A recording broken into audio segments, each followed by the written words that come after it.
Hello friends, welcome to my YouTube channel Commerce Group and I am your friend Harjot। आज की हमारी video है shares पे। आज जो हम टॉपिक डिस्कस करने वाले हैं वो है शेयर्स।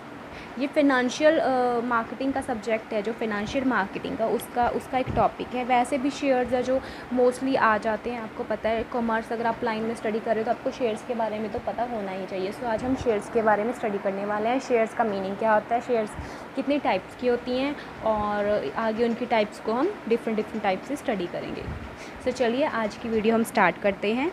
हम मीनिंग से स्टार्ट करेंगे शेयर्स के। जैसे एक मैं इंट्रो दे देती हूँ आपको। जैसे आपको पता है कोई भी हमारी कंपनी है या कॉरपोरेशन है, जब वो न्यू हम इस्टेब्लिश करते हैं उसको, तो उसको एक कैपिटल की ज़रूरत होती है। Capital means in the term of capital.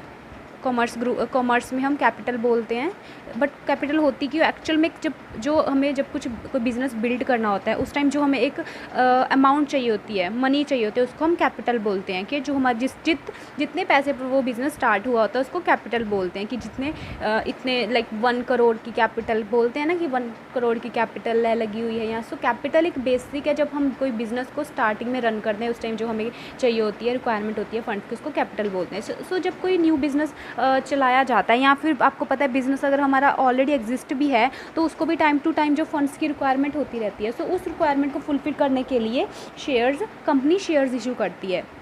ये उसकी एक फाइनेंशियल इंस्ट्रूमेंट ही है जिसके द्वारा वो क्या करती है, अपनी मनी को रेज़ करती है और फंड्स को रेज़ करती है। किससे लेती है? पब्लिक से भी लेती है। और पब्लिक के अलावा वो जो कंपनी के जो कंपनी के अंदर वाले एम्प्लॉयज़ हैं, ठीक है, जो उसके उनसे भी वो क्या है, अपना जो फंड है वो अपना जनरेट करती है। फंड्स को एक तरह का इंस्ट्रूमेंट है जिससे वो जनरेट करती है। फाइनेंशियल इंस्ट्रूमेंट है शेयर्स, ठीक है, जिससे वो अपने जो फाइनेंस की रिक्वायरमेंट को है फुलफ़िल करती है। चलिए इसके मीनिंग को हम स्टार्ट करते हैं। Shares can be described as a financial instrument issued by the company to raise funds from the general public। वही जो मैंने आपको बात बताई है कि शेयर्स एक फाइनेंशियल इंस्ट्रूमेंट होते हैं। ये इशू करती है कंपनी, किसके लिए रेज़ करती है? Fund from the general public, ठीक है। किस लिए करती है? ये कंपनी का एक तरह का फाइनेंशियल इंस्ट्रूमेंट है जो इशू करती है कंपनी अपना रेज़ करने के लिए, अपने फंड्स को, अपनी पैसे की ज़रूरत को पूरा करने के लिए फ्रॉम द जनरल पब्लिक। जो जनरल पब्लिक है उसमें जो शेयर्स को है जो इशू किया जाता है। Shares represent fractional ownership in a body corporate. ये क्या है? शेयर्स एक तरह का फ्रैक्शनल ऑनरशिप है, ठीक है। जब कोई बंदा जो शेयर्स में इन्वेस्ट कर देता है वो उसको उस कंपनी की ऑनरशिप मिल जाती है। फ्रैक्शनल ऑनरशिप मींस जितनी फ्रैक्शंस में उनके शेयर्स उन्होंने लिए हैं उस टाइप से फ्रैक्शनल ऑनरशिप मिल जाती है बॉडी कॉर्पोरेट, मतलब कंपनी की उन्हें ऑनरशिप एक तरह की मिल जाती है जो शेयर्स होते हैं उसमें, ठीक है।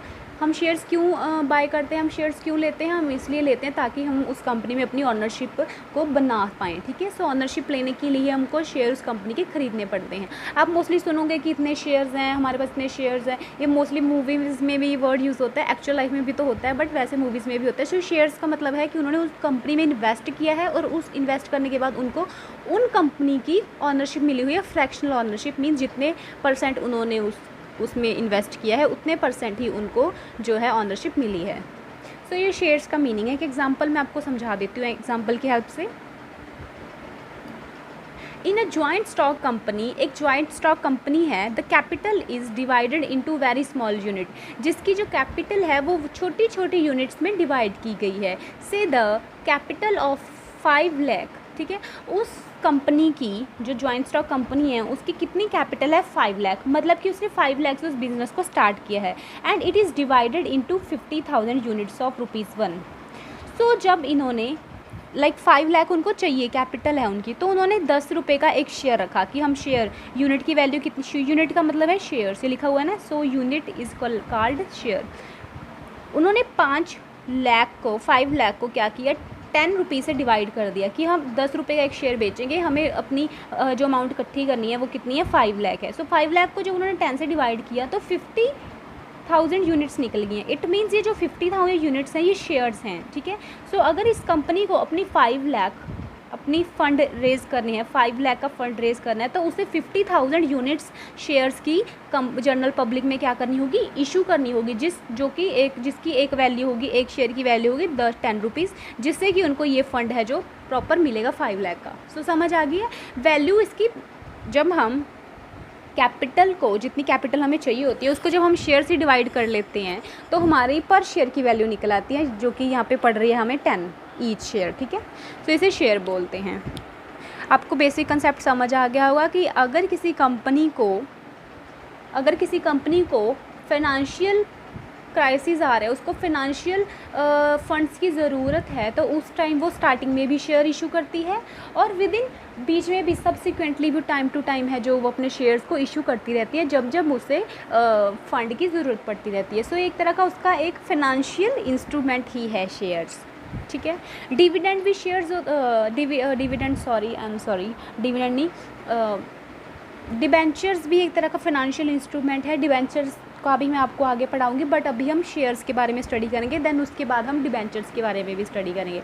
अब बात आ जाती है इसकी टाइप्स की, काइंड ऑफ शेयर्स की, कितने तरह के होते हैं। वैसे देखा जाए तो शेयर्स काफ़ी टाइप्स के होते हैं। जब हम किसी कंपनी का कोई हम प्रॉस्पेक्ट्स पढ़ते हैं तो उसमें हमें देखने को मिलता है कि काफ़ी तरह के शेयर्स वो इशू करते हैं, बट मेनली जो इस टाइम डिस्कस हम करने वाले हैं वो है equity shares and preference shares. ये इसकी मेन 2 कैटेगरीज हैं जिनके बारे में हमें ज़्यादा नॉलेज होनी चाहिए, equity shares and preference shares. So इन्हें 1 बाय 1 मैं आपसे डिस्कस करती हूँ। पहले हम इनका मीनिंग पता करेंगे इक्विटी शेयर्स का और प्रेफरेंस का, फिर हम इनकी फ़ीचर्स का पता करेंगे। सो इस तरह फिर हम इनकी टाइप्स का भी पढ़ेंगे।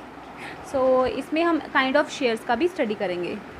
अब अगर शेयर्स के फ़ीचर्स की बात आ जाती है कि शेयर में फ़ीचर्स क्या क्या होते हैं,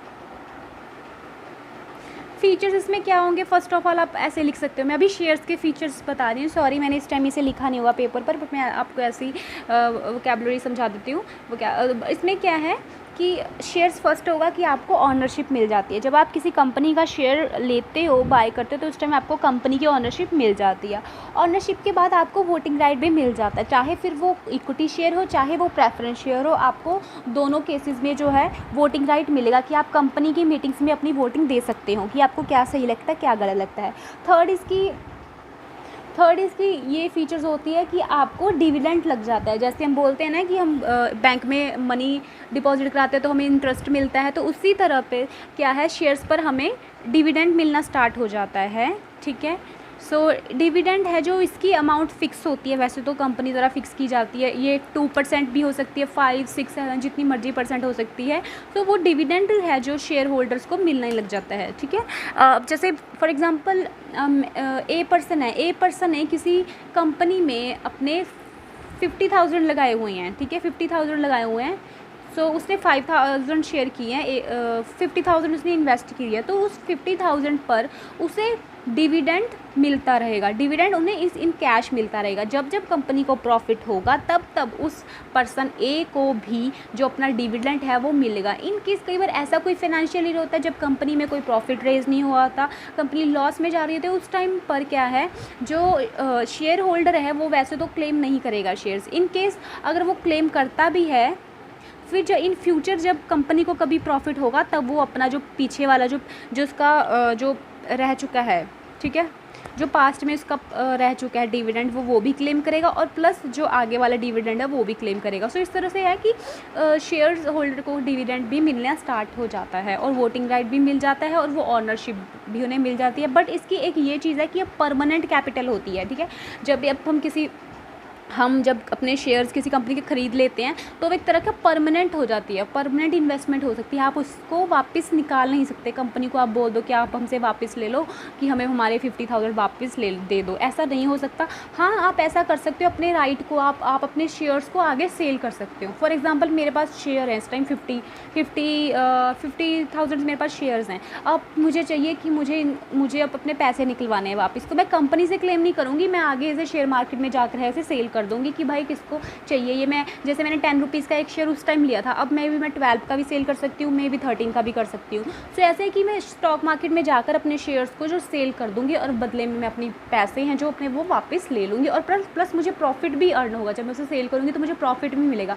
सो हम ऐसे है कि ऑनरशिप को हम सेल कर सकते हैं, ये हमारे हाथ में है। हम जिसको मर्जी अपने शेयर है जो सेल कर सकते हैं, बेच सकते हैं और दोबारा बाय भी कर सकते हैं। सो ये इस तरह प्रोसेस है जो चलता रहता है।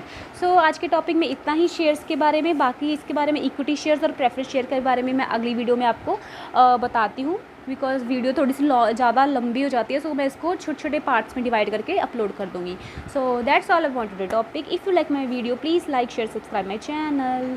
और आपसे एक रिक्वेस्ट है कि प्लीज़ मेरी वीडियोस को डिडक्ट मत किया करो, मेरी वीडियो को फुल एंड तक देखा करो प्लीज़ प्लीज़ प्लीज़। और जिसमें एड्स आती है उनको भी देख लिया करो, स्किप मत किया करो, बिकॉज अभी मेरा न्यू चैनल है, मेरे को इसकी तरफ से कोई अर्निंग स्टार्ट नहीं हो रही है अभी।